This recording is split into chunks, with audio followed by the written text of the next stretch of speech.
冬天气温低，很多人容易受凉感冒，引发气管、支气管或肺部感染，导致呼吸道黏液的不正常分泌。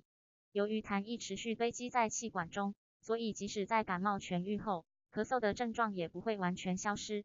有没有什么方法可以帮助清除这些痰液呢？根据国外网站 REMD Daily 的报道，以下将介绍3种清除痰液的配方，纯天然又无副作用。第一个方法的材料包含芹菜、黄瓜、薄荷和姜汁，这样的组合是一种强大的减充血剂。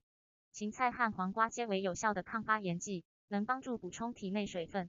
薄荷则有助于清除黏液，而姜是最强效的天然减充血剂之一。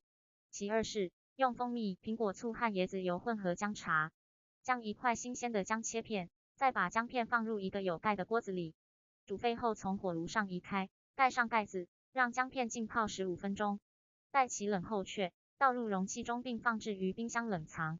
要饮用时，取姜茶和水1:2加热，完成后加入1汤匙蜂蜜、1汤匙苹果醋和1茶匙椰子油。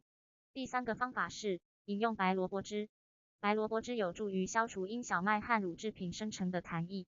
使用2个白萝卜、2颗苹果、6根芹菜茎、7.5公分的姜根和1颗柠檬榨汁，每天喝1杯，持续1周即可。赞是一种鼓励，分享可帮助有需要的人。小勇出集所在的所有资讯，只供参考之用，给如有相关问题，请向相关专业人士求助。Share 给你朋友知道，最重要订阅我系小勇，你就可以知道更多有用资讯，只供参考之用。